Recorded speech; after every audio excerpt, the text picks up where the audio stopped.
As we mentioned on the last episode here on Chasing Birdies, we are inching closer to winter. But before winter, we obviously have a great season in fall. You and I, Pep, love fall golf, but there are outdoor enthusiasts stationed all over the world that this is their season now. It's hunting time. Now, whether or not it's all year or just in this specific time frame within the year, that's what people do. They chase bucks, chase tail, chase ducks, whatever. And we got Greg Camp joining us today on Chasing Birdies, founder of Halo Waterfowl and other things we'll get into. My man Greg, we've never had a real hunter on the show, man, so I'm stoked to have you. Man, I'm your first redneck ever, huh? Real redneck. Well, I wouldn't say that, but, well, maybe. No, we had Willie Robertson on Oh, yeah, we had Willie Robertson on. from Duck Dynasty. I mean, he's an outdoor. He's a legit hunter. Yeah. He's the real deal. So you're second. Yeah, okay. But that was many moons ago. I actually forgot about that, Pep. How could I forget that? That's a pretty big one. But anyways, man, it's good to have you on, man. I don't know. I know you're kind of new to us and we're kind of new to you, but in the last episode of the podcast, I was talking about the long drive contest down there at Old Hickory, and Pep rolled up and saw you, and he legitimately thought this guy was, which you're built, so it makes sense to his defense. Based off his looks, he looks like he's a long drive champion. So looks can be deceiving. He starts asking you if you know these guys that are actual long drivers, and you're looking at this kid like, what in the hell are you talking about, bud? That was one thing that, I don't know, I think that was part of the trick. Everybody just thought I could really crush the ball. I did some push-ups before when everybody got there, but I don't know. I love golf, but, I don't know that I'm as good as that flyer made me out to be. Especially with me wearing those jorts in that cartoon. Hey, come beat Greg Camp from Halo Waterfowl in the long drive competition.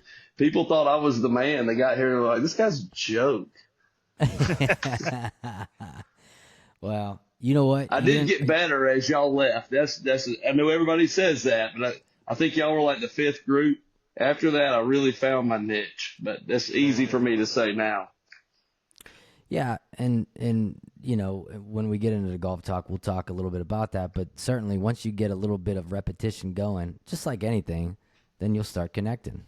So I mean, that's right. That makes sense. But you in Georgia now, or are you from Arkansas originally? Where are you right now? In Georgia? I'm a Georgia boy, Georgia native, born and raised here, still live here today. So I'm a Georgia peach, old redneck. Well, you got some nice racks hanging around that room right behind you there. Well, thank you, man. I appreciate that. It's a lot of years of sitting in a deer stand. I promise you that. So talk a little bit about the Halo Waterfowl, because I know you tossed us a couple polos which we're very appreciative of and whatnot, and so just want to kind of hear a little bit about that background with that story. Absolutely. So, I'll give you the short version. Halo Waterfowl was founded in 2013. My brother and I wanted to build a lifestyle company that we could be proud of and that did something a little different than most companies that we are familiar with. Our goal was not to be an apparel company or necessarily a company that made something. It was more of a lifestyle company, something that a lot of people could just relate to. And I felt like, and my brother Chase felt like, doing something American made out of the gate would sort of signify that or make that relevant and real. And the way we did that is through making an American made hunting jacket. Every piece of it was sourced in America and built in Georgia. An old school waterfowl hunting jacket, old school wax canvas. So we sourced all the pieces apart all over the country and built the jacket in Bremen, Georgia at a factory called Sewell Manufacturing. It's been around for about 80 years.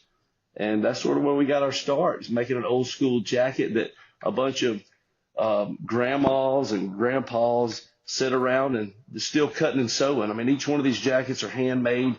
We make a couple hundred a year. And, man, it's just tried and true American made materials, products, down to zipper and the buttons and the snaps, and it was been really cool. And we got a lot of recognition for doing something that was different, and that's kind of where we got our start. So is that jacket that you manufacture? Is it waterproof? Yeah, yeah, it's made out of the same thing as our U.S. military's tents, old school wax canvas. Like if you went to the Colorado Rockies and you bought the best tent out Yep. there in years past, it's wax canvas. Or if they went when they went Desert Storm, wax canvas, whatever that is, and it cuts the wind, it cuts the rain. It's non-insulated, but it will shield you from the elements. Now, with your love for outdoors, and I know hunting kind of takes precedence, but are you in the same realm like with fishing, or You not know, at I, all? I, w- I mean, I love fishing, especially freshwater fishing. We grew up catching bass and brim and crappie and all that stuff, catfish. Um, Trooping on, I love saltwater, but I'm a little bit of a sissy because I get sick a little bit if I'm getting on real rocky water. And it's one of those deals where you got to take Dramamine or just start drinking cold beer early in the morning, Oh, one or the other.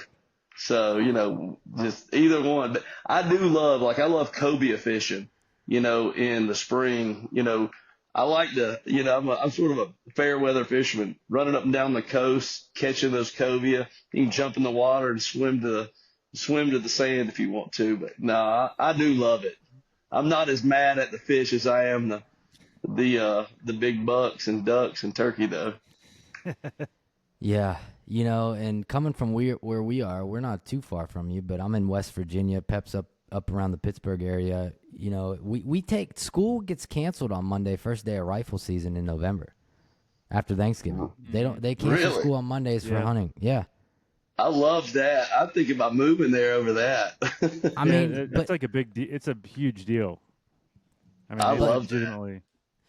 so me personally, and I don't know about Pep if he's ever had any experience, but obviously we're not the avid hunters, but I really do enjoy the outdoors. I mean, and so I find myself, for example, last year I set up some trail cams. I got a feeder, auto feeder, twice a day it goes off because we have so many deer around here. I like watching them. Um, but I've only shot one deer in my life, man. A couple years ago, I went archery hunting and got me a nice little buck, and that was it. So I'm one and done, but I definitely want to get back out there. I mean, hunting is very therapeutic, not just to me, but I'm saying to probably you guys. There's a adrenaline aspect to it. So I kind of imagine, if Pep and I go on a hunt with y'all, whether it's for ducks or turkeys or hogs or whatever it is, it'll feel like some guys coming on golf trips with us, where they're like, just we're looking for Along someone for to the lead ride. us. Yeah. Absolutely. There's nothing more exhilarating that pumps me up or whatever you want to call it when folks who don't do it that much get out there and like the ducks break down through the timber and they're just like on top of you, or a big buck walks in, or you got a turkey gobbling at 20 yards. When those guys see that for the first time, or even if they've seen it but in a different capacity, maybe it's not as intense as what we can get them in. Man, it blows my mind to see people just light up, because when you do it once and you really get the full experience, you're hooked. You're hooked, man. I love it. I love seeing people. And the older I get, I remember, growing up and hearing older dudes be like, "Hey, man, I just want to see kids or, a youngster get out there and do it. I don't care if I even shoot them anymore." And I could never relate to that. And I was like, "What are they talking about? Like, I always want to shoot." But the older I get what they're saying, because they just want to get new folks in the door, get them doing it. So it gets that actually gives me a little chill right now thinking about it. I can't wait for That's y'all to right. get out there and see some of Well, I mean, I have ADHD that. severely, so you guys might lose me about 10 minutes into either the hunt or the duck hunt, the deer hunt, whatever. But I'll light a cigar up, probably scare everybody away. Yeah, Um, I'm, that happens a lot actually, I'm not especially in your the duck ideal. woods. I'm not your ideal hunter because I smoke cigars left and right. So I'm like, yeah. Um, the only outdoor stuff I do and enjoy is fishing. I love to fish, and I don't do it enough. And I wish I did. My son actually loves to fish, and that's what I had to go to Cabela's last week. That was an experience in itself, and in Wheeling, West Virginia. I mean, like, it would have been like that guy asking me for golf balls type thing. I'm looking at them like, what?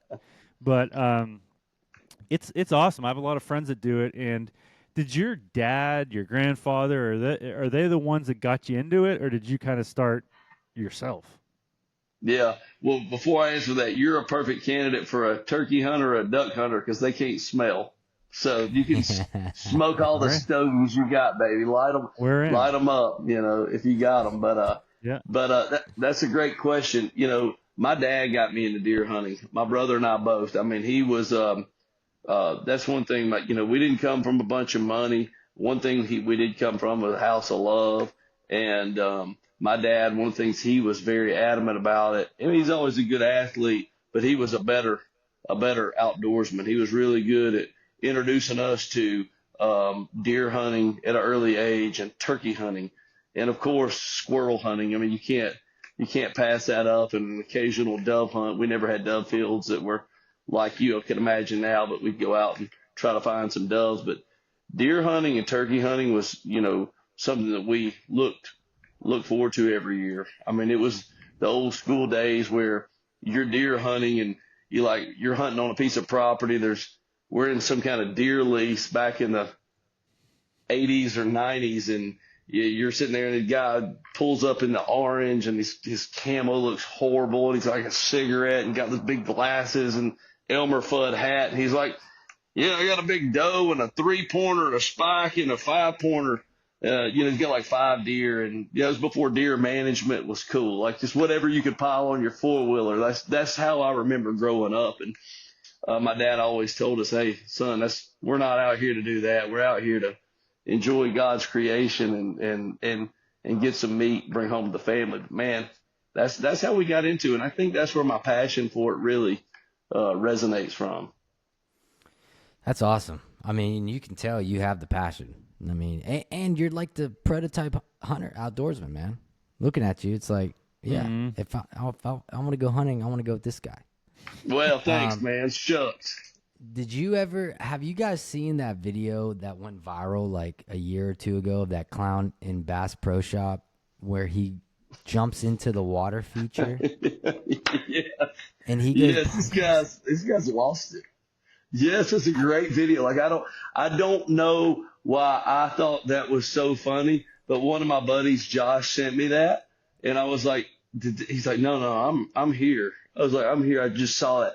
I said, what are you doing at Bass Pro Shop? He said, don't worry about it. I just sent you the video. I was just like, that guy's lost his mind, but it was unbelievable. lost his mind. Yeah. I mean, he was like naked. And he jumped jumping. out, didn't he? Yeah, he jumped out. He pulled him out. Or he jumped out, fell out on the floor, and then they cuffed him up. But he was like nude. That brings drinking to a new level. This guy, if you think about it, that piece of glass that's like this thick at Bass Pro Shop, it's 100% at least 10 feet tall. And that dude climbed over it and face planted on that concrete. That had to hurt. That left a mark. In the words of Tommy Boy, that'll leave a mark. That was enough punishment. Yeah. Like that Joker still has a concussion. Oh, he's still, yeah, no doubt. He's still banged up. He's probably still locked up too, maybe. But have you ever gone out west and hunted? I have. Like old school out west.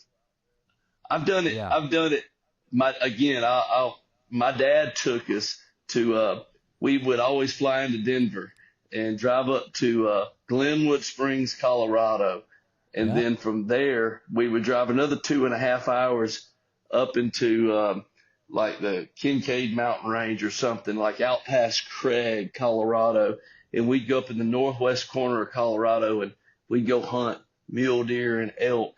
Like 3 or 4 times. I never killed anything. My uncle killed some. My dad killed some. But, growing up, it was neat to be a part of that because those are the things I'll remember my whole life. And it was more than killing. It was about the experience of being out in the middle of nowhere. And I mean, I remember us being in one of these old school wax canvas tents with like this heater in the middle of it. They turned it off and it was warm, and you fall asleep, and then you're like, I'll never forget the first time I ever went out there. I woke up in the middle of the night and I had to pee, and I was like, oh my God, I'm gonna get out and pee. And when you pull that blanket off, I mean, it was like 18 degrees. And then like you go Yeah. outside to pee in a tent where there's bears and mountain lions, and they're like, hey, don't get eaten by a bear. You get out there and you don't want to go to the bathroom that bad. Like, I'll just hold it till daylight. It was some of that stuff, and it was really cold. But man, we grew up roughing it out west and trying to brush your teeth with like water and like just no running water. And we were out there for like 7 days in the middle of nowhere. And that's crazy. The older I get, again, I want to go somewhere not quite that extreme, but we did that for like 10 years, like every other year. Damn. Yeah, you need It's some like nuts. posh amenities now at your stage. You're Yeah. like, I ain't you gonna know. lie, man. I take it a little easier these days. I go to places that got a little bit of running water and electricity. Um, so you had mentioned back in Nashville when we met that Riley Green is a partner of yours in this company as well, or has He something to is. do with you. He is. Riley's a good friend and obviously a heck of a country music artist. And I will say this about my buddy Riley. He is the real deal. And what you see is what you get. He is just as good a hunter as he is a songwriter and artist. Just a hell of a guy. And we were introduced from a buddy of mine, Tyler Cruitt, back in 2015, introduced us, and we went duck hunting together, and been friends ever since. It was kind of before Halo was really Halo, and before Riley was really Riley, and Yeah, he just hung out, man, and he's since become a partner in Halo, and just and has always been a heck of a good friend. I see that that's he likes cigars from time to time too. So Yeah, he ain't scared of a cigar. I mean, he uh, he won't crush them daily, but he'll partake time to time.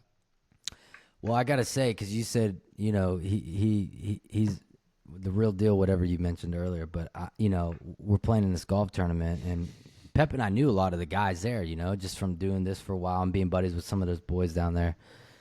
But I never had any encounter with Riley Green before, and I see him kind of walking around, and I go to Pep. I'm like, dude, that is one good looking dude, man. Golly, I think he gets that a lot. yeah, I think he's no doing all wonder. right with the ladies. Yeah, But yeah, that's one thing. He may have a few issues. Women ain't one of them. no, I can guarantee that. But that's awesome, man. You kind of get. I think that's what's cool about, like, for example, Jonathan. He's got relationships with guys that, like, you go, how in the hell are you friends with these people? But it's like at an organic state, you just kind of just mesh well with Yeah, someone, and regardless of what they're doing in life, it doesn't matter. It's like this person and I mesh on this level. I don't give a crap what he's doing or if he's famous, not famous, athlete, whatever. It's just about that connection, and for guys that's important, because at the end of the day, outside of your family and close friends that you have, when you start making new friends or whatnot, you really don't want to surround yourself with a bunch of assholes. And I mean, just to put Amen it to bluntly. that. hmm Amen to that. There's no doubt, man. I've been I've been very blessed with a wonderful, beautiful wife and three beautiful kids and two puppy dogs, one of which I showed you a few minutes ago. Yep. But it's funny how one of my buddies told me a long time ago. In high school, you're given your friends. In college, you get to pick them, right? And that's sort Mhm. of how the rest of your life goes after college. You want to hmm be around the people that you like and that are equally yoked and sort of you got those friends where you look at your buddies like, hey, I'm gonna introduce you to this guy, he's one of us. That you want to be the guy that they're like, he's one of us, when you get brought into a new group. So life's too short to surround yourself with people that aren't one of us, so to speak. right. Yeah. No, you're for sure. I mean, that's why, like, when you plan golf trips, and I'm sure with you with hunting trips, like you got to think out who's going on the trip, because I'm gonna be away for 2 to 3 days with these Yeah. people. I want to have Yes. fun, and I don't want to have to deal with bullshit or anything like that. I Yes. want to smoke cigars, drink some tequila, hit some okay golf shots here and there, and have fun. Yes, absolutely. 100%. I have, the older I get, back to what you said a minute ago, we're all very fortunate to have a lot of acquaintances and a lot of friends, but there is a select group that you want to spend hunting camp with. Guys who, I don't want to get into the details of what it takes to be that, but at the end of the day, it's real short and simple. Guys Mm. who are equally yoked and just want to have fun and not stingy, don't care who kills. They're just happy for whoever does. And to your point, wants to smoke a cigar or have a cocktail or have a beer or drink a Coke, whatever, just chill and relax. Whatever. And, Yeah. that's just somebody who just you gotta have a few people just to create that right ebb and flow. And man, it's fun when you get 3 or 4 or 5 buddies in camp that are like Yeah. that. So you talk about camp. So Ryan and I would go on a fair number of golf trips with some of our buddies every year, and we're so amped up. We're gonna stay up till 3 a.m. the next day, drinking all night, and we're gonna party, right? Well, 99% of the time, we're in bed by 9:30. So, Yeah. like, we've golfed all day and smoked, drank, but come 9:30, I'm like, all right, boys, I'm gonna hit it. I'll see you in the morning. Is that what it's like for you boys out there when you're camping, or what? Or are you guys staying up a little later? No, yeah, for sure, man. Like, so, and I think a lot of hunters will relate to this. When I was duck hunting and I was so mad at the ducks and that's all we were doing back in the day, like and it's sort of an evolution of what that looks like. The younger guys, the duck hunters, like when you're mad about the ducks, so like you're hunting mornings in Arkansas and then like there's nothing to do all day and the guys are like, hey, it's time to drink beer. Like you get to a point in your life where that's just not like you're like, I'm not gonna drink beer all day. Like we gotta do something. And then you're like, oh, okay, we can hit speckle bellies and snow geese in the afternoon. So now you got ducks in the morning, you forget the beer drinking and you go straight to the next hunt, which is the specks or the snows. And then in the evening you have 2 or 3 beers or whatever and you get tired and you go to sleep. Well, now at deer hunting, when you go to deer camp, it's like you get up so early and you work so hard and you hunt and then you try to come back and take a nap. That's if you don't go hang another set somewhere else or move because the deer aren't moving where you want them to. And then you go to hunt that evening, you get back and you're like, man, I'll have a beer and I'm going to bed. But like the older you get, it's funny because you're like, you start thinking like, hey, did I bring my CPAP machine? And that's a funny thing, man. Like when I got a CPAP machine. I'm just gonna say it, dude. Listen, it is what it is. I'm 46 years old. I got a CPAP machine. It is like my buddies were busting my balls. They're like, you got a CPAP machine, man. That's freaking old. Now my dude's like, hey man, let's talk to me about this CPAP machine. What's going on? Like, so like 3 or 4 of my buddies now have CPAP because like, man, that's the real deal. We'll talk about that later, but man, that's some good rest right there. But yeah, things change. That's the long answer. That as you get older, things change. Deer camp, duck camp, turkey camp, it evolves. You're not as young as you once were. And I'm completely fine with that. I'm happy to go to bed 9:30, maybe 10 o'clock, watch 10 o'clock news, get up at 6 a.m., have a cup of coffee, and then maybe a morning cigar. I'm good with that. But there are always those people that are out drinking until 2 a.m. and they're, oh, you can't hang. Dude, it's not that I can't hang. I don't want to hang. I want to feel normal tomorrow. That's Yeah, right. That's what I was right. gonna No, tell you. now I'll say this too. Y'all know Halo waterfowl, duck hunting. Like that's been my gig for forever. Um, that is a young man's sport. I mean, that's intense. I mean, those boys are, your grandpa always said, I mean, if you're going to be stupid, you got to be tough. And, duck hunting's one of those sports. You're going to be stupid, you got to be tough. Those boys will get out and carry on and, 2 or 3 o'clock in the morning and go hang out and, a dive bar and get up and 4 o'clock and go walk into a duck hole. that's you gotta be tough to do that. You know, so I don't want no part of that. So I'm with you. I want the rest. So yeah, I'm on a different level than even Pep. Like I'm good to go to bed before 9 o'clock. Um, but like duck hunting, you got see. I've not really been one to eat like duck breast as dinner. Like I see it on menus sometimes, which I know it's a little.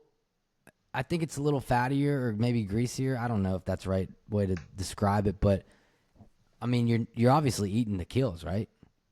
Oh yeah, we really we don't ever shoot anything we don't either we eat Or give or it. we give it to somebody or we give it to the homeless 100%. So what's your favorite? What is your favorite meat of your kill? Is it venison or do you like duck or? Man, it's a toss up between duck and elk. Um, Oh, duck duck is amazing. You know, where I screwed up as a young man, I would try to cook it like I was cooking chicken. And then I realized that you're supposed to cook duck like you're cooking steak. And oh, man, really? I was so far wrong. Man, I mean, like literally, it's amazing. You cook that stuff like steak. Duck is the real deal. I mean, I'm telling you, you know, it's good. I mean, I love that. And then elk. Elk is in the cow family. It's not in the venison family. It's not deer. And you know, elk is one of the most sought after meats. Like all the help, you know, whether it's mountain ops or first form, yeah, I'm using some groups that are very high end fitness, good companies, good quality folks. Those guys love elk meat, and there's a reason. It's the most lean, good meat on the planet, in my opinion. And I think there's a lot of health nuts or health conscientious people or folks that are worried about taking care of themselves, which we all should be. At least I should be more. That's a good meat, man. Elk is the real deal. So I love bison and elk. Yes. Just ground bison, ground elk instead of your normal cow meat. But dude, I had it the other night. I had elk with mushrooms, onions, and then I just sprinkle a little bit of cheese on there, and I just eat that. And That's it awesome. is so lean. Elk and Lean. bison are still like the leanest red meat you can eat. You're spot on, man. I mean, there's people are going nuts over it. I How mean, about like nuts. They can't get enough. an elk strip steak? Oh, Oh I could. man, tenderloin, backstrap. Man, listen, if you could sell that, I mean, you got oh, people lined up from here to Chicago. It's so good. I I had my first elk.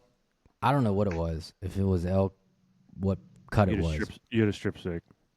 No, no, no. This the first time I had elk was in Jackson, Wyoming, Oh, at a little restaurant, and it was I forget the type of what it was a nice freaking chuck of elk. It was on the bone. It was bone in something, not bone in, but bone in.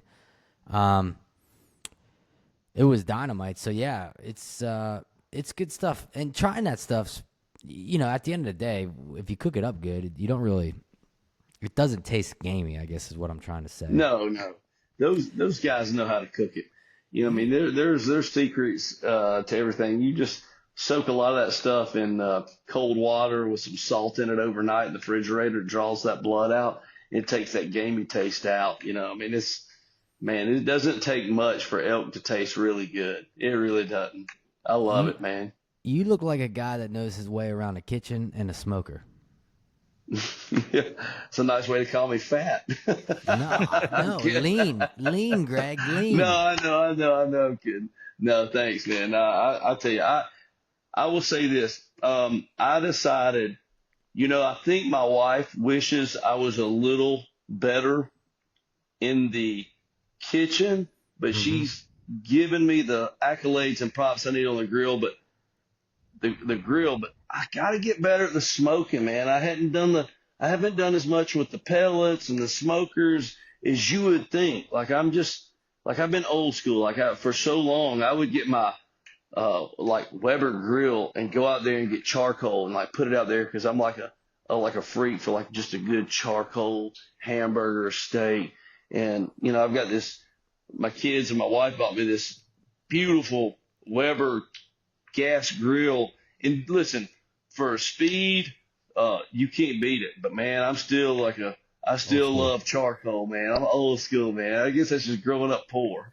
I don't know. We didn't ever, but I do love it. It's good. But Well, I like smoking. I have a smoker. I like grilling. I grill a lot. And I had a guy over the house a couple weeks ago fixing a fireplace, and we started talking about grills, and I didn't know he was a grill guru. And now this cat was standing in my living room talking to me now about grills because I mentioned to him that I was trying to get a new grill. I've been researching grills. And he starts going through every brand, you name it, whether it's Weber or Napoleon or Coyote or jumping over to the green egg versus the Primo and this and that. And I'm like, hey, but just get my fireplace working, all right? Because that's really that's right. But it's interesting. I think that, especially in this season we're coming into, man, nothing beats the smell of a smoker going. No, But I I need to agree hone my with you. skills a little bit. Yeah, We me and you both. Me and you both. I got a couple buddies who, like, I told them, I was like, y'all got to hook your boy up and hook, you know what? Come on over, let me show you. I just got to make time to do it. You know, I'm bad about. My family make fun of me because I'm bad about burning a fire. Three-quarters of the year. Like it could be 90 degrees outside in the summer. I got a fire go. I turn the air down. We're freezing in the house. I love burning a fire in the house. Dude, yeah, it's, my wife, it's awesome. my wife yells at me all the time, tells me I'm wasting the wood outside because I'll throw a few logs on a fire outside, and I'll walk away and I'll sit on the back patio and smoke a cigar. And she's like, "Well, what was the point of that over there?" And I said, I just like the smell. I like to know it's burning. I just like the smell. That's it. I don't care. Yeah. Like I know it's 100 degrees outside. What is it? That's why I'm sitting over here. But I like the smoke coming to me and smelling that. It's just, it's incredible. It is. Just that. Hey, I've had the same thing. Hey, man, that wood's growing while we sleep. We cut it all down, burn it tomorrow, and grow back next week. I That's love right. it. I'm with you, man. I'll burn something. I have been said that I was a pyromaniac, which I don't get that. I do like fire and I do like burning stuff, but I love a fire, man. I will burn it every day if I'm home. I'm with you, man. I am with you. Cozy. And again, like it's still like there's a good fire rolling, and I'll throw another log on. For what reason? I don't know because I want the flames higher. I don't know. No, I'm the same way. I just want to see a fire.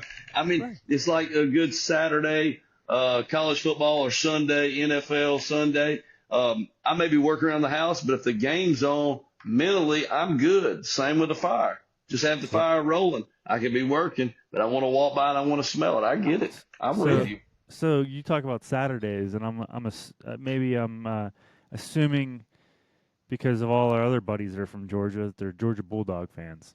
Is that Oh, where you yeah. Go fall in? dogs. Sick 'em. Yeah. Sick 'em. Mm-hmm. Yeah, it probably made y'all throw up a little bit.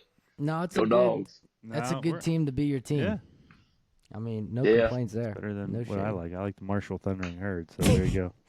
Yeah. They're actually.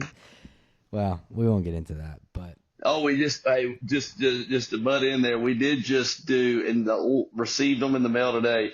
We got an Auburn Halo hat, Alabama Halo hat, and the Georgia, and those are our three best sellers. So we're launching those this week on the sort of SEC thing. So we sell a ton of those hats. So yeah, for whatever reason, those are the three best sellers. So that's people like it. yeah. And I like your hat, man. No, my boys at 24/7 Hunt. Those are good friends of ours, good folks. Well, so as I mentioned before, not a hunter. I just like the duck. Yeah, I like mean, that. Yeah, It's a good looking duck, and orange is my favorite color, and here we are. I like it. Looks good on you. So, Greg, you played a little bit of golf today, or I potentially did. today. So, we got to talk a little bit about golf because obviously you do golf, but maybe you don't want to golf like you hunt. I don't know. So, what's it like chasing birdies with you? I'm not gonna make the senior tour. I'll start by saying that. Hey, neither are us. Neither are we. I will say I am. I really, what do they say? Drive for show, putt for dough. it's crazy how that changes for me. Like one day I could just be lights out, and the next day I'm terrible on the drive. The day that you saw me, terrible on the drive, was decent at the putting before, believe it or not, as weird as that sounds.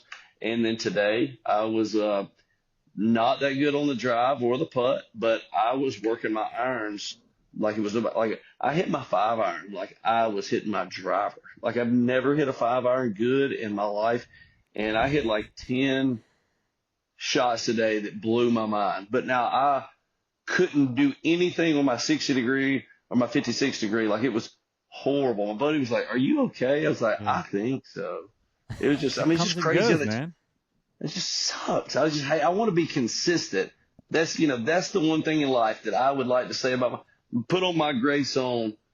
He was consistent, Yeah. consistently crazy, stupid, wild, funny, whatever, passionate. But golf, it's not gonna be on there. It's not gonna be on there. Well, you're probably consistent with duck hunting or whatever. So I mean, give and take, right?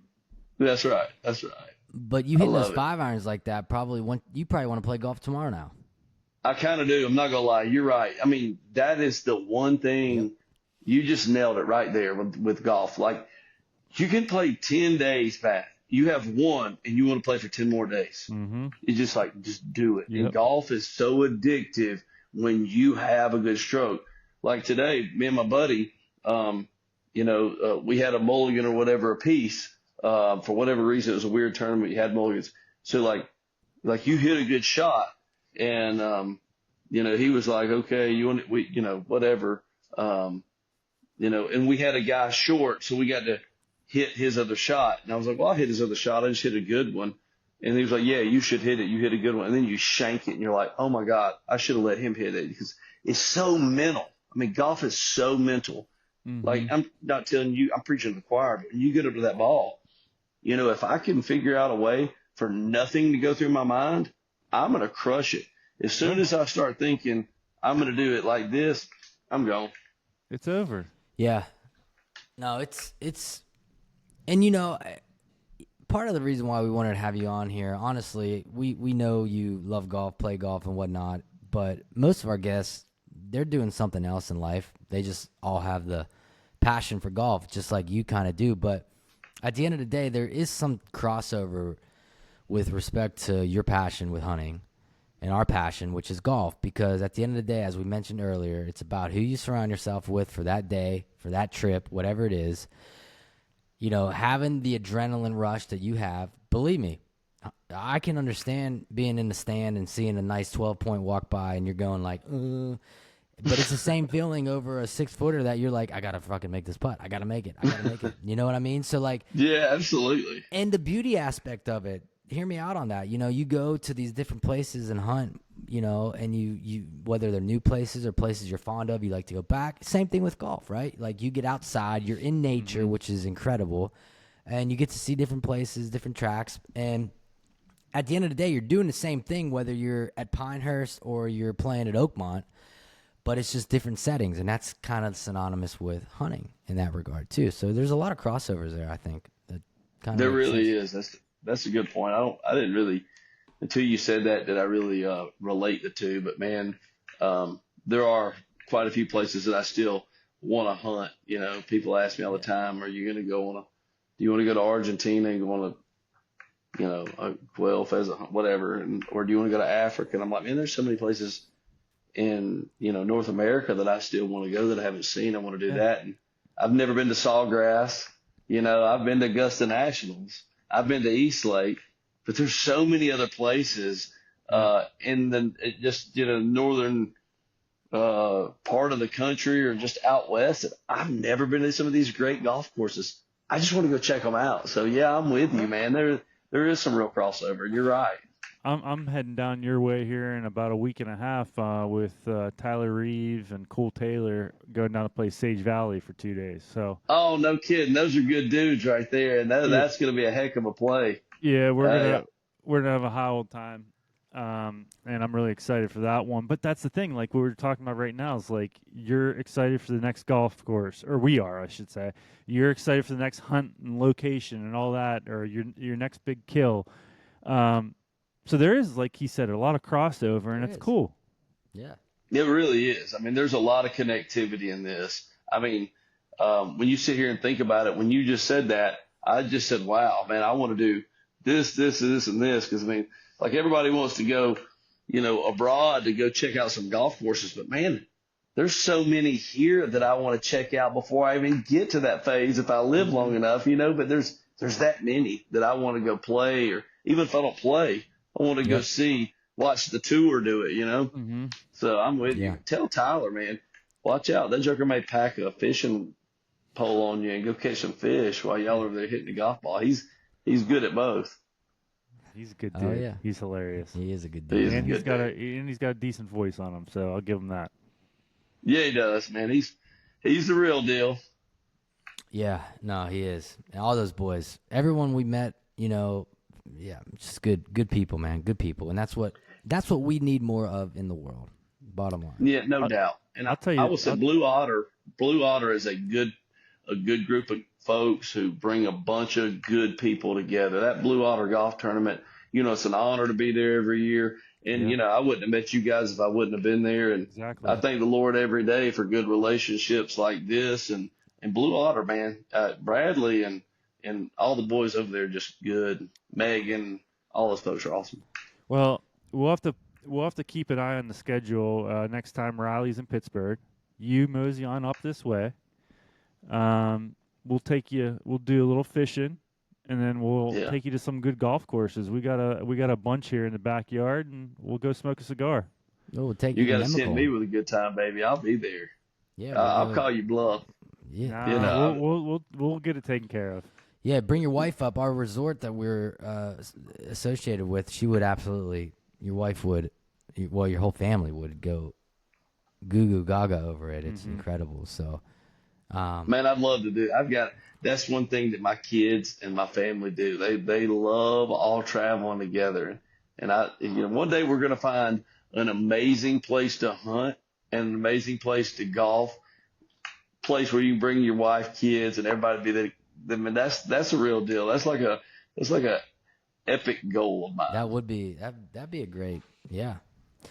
Well, Greg, man, it was awesome having you on here. So we appreciate your time. And before we head off, we're going to hit up the last segment of the show called the Tap In segment presented by Bettinardi Golf. Check them out online at bettinardi.com. Jonathan's going to ask you a few questions that demand your quick response, and here he goes. All right, biggest kill. 163.5-inch whitetail. Damn. Jesus, I wasn't expecting that one. I wasn't either. Dream hunt. Absolute elk with a bow in Utah. That sounds beautiful. I'll come traipse around with you. I won't do anything. Oh, buddy, he doesn't. Y'all want bring you it to on. That's a dream hunt of his. Like, he's not. He Okay, doesn't go. want me there. Sure. Listen, y'all are badass. Let's go. This freaking guy's got a cigar. Can you put it out, bud? Dream foursome, dead or alive. Oh, wow. Wow. I would say I mean, you got to bring Jesus to the party. I mean, that's my dude. I would say Chris Farley. And then I would say Will Ferrell. Like the four of us would be ridiculous. I'm gonna count myself as that foursome. That would be a I like pretty it. epic foursome. That would A be. lot going Like, man, on there. if you can't tell with my personality, I love laughing, having a good time. Yeah. I'm happy just to wake up every day. I love it, Greg. And the last question, Greg, what are you chasing? I'm chasing birds, birdies, ducks, deer, turkeys. Hell, I may go rope a donkey. That's a good one right there. That's the first time anybody said they're gonna rope a donkey. That's awesome, man. Well, Oh, brother, Lord, man. thank y'all for having me on, man. Y'all are a trip. This is always fun, just hanging out with you guys of the day was awesome. And I've been on a few podcasts, but in my day, of course. But y'all are just cream of the crop, good dudes, down to earth and salt of the earth. And I appreciate your time and appreciate your friendship. Well, likewise, man. We really appreciate you coming on here. This was a great time, man. So appreciate it. Absolutely.